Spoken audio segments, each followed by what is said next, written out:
Salve, amigos, aqui é o Datis Pereira do canal Cruzeiro de Raposo. Vamos reagir aí ao programa Linha de Passe ontem, né? Eles falando sobre a indecisão da diretoria do Cruzeiro, a polêmica envolvendo o técnico Diniz. Mas antes, peço que deixe like, comente e compartilhe. Vamos ao vídeo. Ouvir Fernando Diniz em coletiva porque tá bravo, tá chateado, vestido com as coisas que estão acontecendo lá no Cruzeiro, que aconteceu durante a semana, e hoje, pós-jogo, já tinha gente cravando que ele estava demitido, que ele não era mais treinador do Cruzeiro. Nada oficial por enquanto, tá, gente? Bom você que tá em casa de saber, por enquanto, nada oficial sobre esse assunto. Mas o Fernando Diniz comentou sobre isso na coletiva. Vamos lá. Eu não tenho arrependimento do que eu faço, porque eu sou sério e trato futebol com todo carinho, com todo amor, e a minha vida vai seguir para frente. Eu me sinto extremamente desrespeitado, que eu estou sabendo isso pela imprensa. O Alexandre Matos me chamou, que falou que tudo pode acontecer, mas uma coisa assim, muito vaga.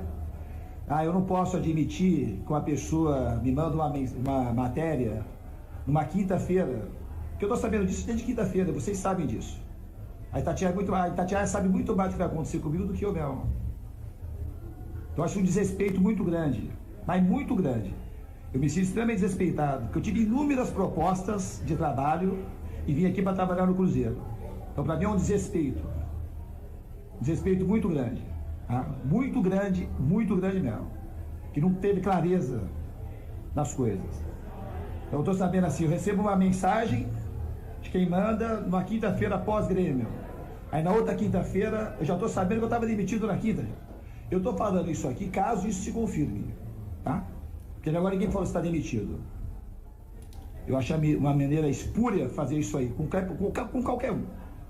Caso isso não se confirme, que eu espero que isso seja mentira, que eu custo acreditar que uma pessoa chegar uma semana para você estar aqui até o final de 25, pelo menos. E depois de uma semana você está fora do negócio. Não tem nenhum problema. Chega e fala assim, não tem resultado, aqui não era isso, queria um resultado, não dá, e fala assim, você está fora, aceitaria uma boa, mas dessas condições não. É muita falta de convicção, sabe? Destinatário aí tem nome e sobrenome, Pedro. 2. É. Alexandre Matos, o primeiro, e também de tabela Pedro Lourenço, dono da SAF, todo-poderoso, dono do Cruzeiro. O Pedrinho. O Pedrinho, que tirou o Seabra. Eu vou ficar falando isso aqui toda hora. E não tô sendo engenheiro de obra pronta. Eu tô falando isso desde quando tiraram o Seabra. Eu já falei aqui. Pra mim, um erro grotesco. E até falando aí de sacanagens, por e tal, com o Seabra foi, por causa do áudio vazado e tudo, acho que foi uma sacanagem com o Seabra. Seabra que termina em Seabra alta, hoje, pois é, eu ia falar isso. O Seabra que sai do Cruzeiro classificando o time para a semifinal e com uma posição intermediária ali, a fase não estava muito boa, mas posição intermediária no Campeonato Brasileiro, com chance de brigar por Libertadores e tudo, ele foi lá salvar o Bragantino.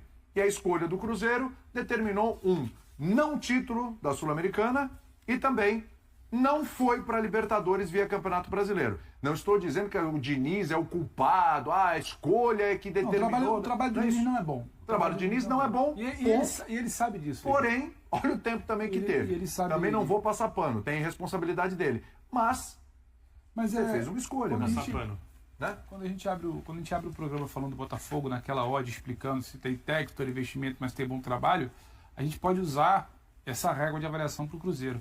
Você ter dinheiro, você gastar, você fazer farra em janela, não necessariamente te torna um bom gestor de futebol, de pessoas e de ambiente. Porque se a gente fizer uma rápida pesquisa nos citados aí, e olhar um pouquinho para trás, como eles chegam aos clubes, como eles deixam os clubes, não é novidade nenhuma falar que as relações não são claras, os recados não são diretos, os tratos não são os melhores. Mas hoje em dia não é pra você ganhar campeonatos, consequentemente, se você não tiver muito dinheiro. Então, mas é outro papo, é que não é só dinheiro. Quando a gente olha, o Cruzeiro vai ter dinheiro. Perfeito. O dono do Cruzeiro tem dinheiro. Sim, gastou bastante, colocar mais dinheiro. Só que não é só isso. E quando você vê os episódios, que depois as pessoas ficam tentando entender, mas time tal ganhou porque tem dinheiro. Não. Tem dinheiro, é difícil ganhar sem dinheiro, você precisa trabalhar. E são sempre os mesmos personagens envolvidos. Veja você, ponto. O trabalho do Fernando Diniz no Cruzeiro não aconteceu. Ainda, não sei se vai continuar no que vem. Ele não é bom. O Diniz sabe isso. Ninguém precisa virar para ele e falar, Diniz, eu vou te contar uma novidade, o trabalho não tá bom. Ele sabe disso. Agora é tudo como você lida, e quase sempre é assim com os personagens envolvidos. Então, sabe, não dá também para se chocar, não dá para se surpreender. Porque depois dessa entrevista, ou não vai acontecer nada, e ele vai ter que pedir desculpas aos seus dirigentes também numa entrevista, ou alguma coisa acontecerá. A última entrevista que eu lembro Ou então vão utilizar dessa entrevista para dizer que a justificativa para mandar embora agora é essa. Não, aí não dá. Aí não dá. Ele permanecer Aí não dá. Você duvida? Não dá. Aí não dá. Você duvida? Você duvida? Duvidar ou não duvida? O trabalho é seguir. O trabalho é seguir, mas a partir da quebra hierárquica na coletiva, não há mais clima. É óbvio. O que me surpreende a partir de agora é se o Diniz permanecer no Cruzeiro. Agora eu fico surpreso. Não só por questão do trabalho, mas pela questão agora de tudo que ele falou. Talvez essa fosse a última chance dele também de ter um microfone e atirar e expor o que está acontecendo lá dentro. Talvez ele entregou para os caras o que os caras O último técnico queriam. que fez isso, assim, não com os dirigentes, mas com o elenco, que tinha a ver com os dirigentes também, era um técnico que estava no Fortaleza, fazendo um excelente trabalho, e foi pro Cruzeiro emergencialmente. Tá falando do Rogério Ceni? Exatamente. E uma hora chegou e disparou contra os líderes do elenco, contra todo mundo lá, ali. foi morto.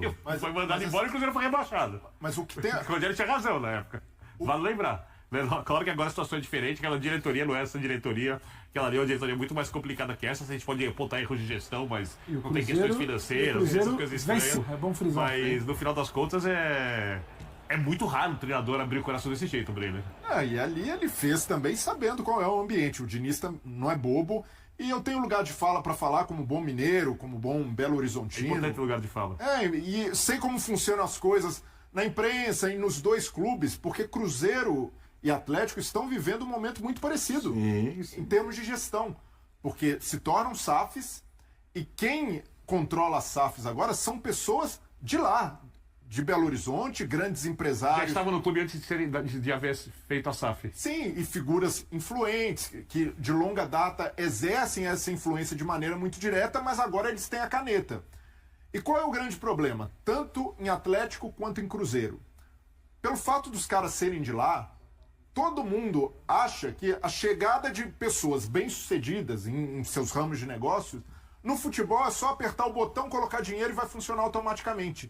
E tanto o Pedrinho quanto o Meninho, os 4 R's no Atlético, são muito sensíveis à opinião pública e ao que as pessoas ao redor dizem. Então, o Pedrinho, quando solta aquele áudio lá, que acaba culminando na saída do Seabra, é porque é... Gestor. Mas é porque é muito suscetível à crítica. Mas o Pedrinho não é o único. Se dói com isso. E do lado do Atlético, a mesma coisa. Os Menin, Ricardo Guimarães, são pessoas que têm um ego inflado e que muitas vezes não sabem lidar com esse provincianismo que é tão prejudicial ao futebol mineiro. É um provincianismo de achar que é só o cara...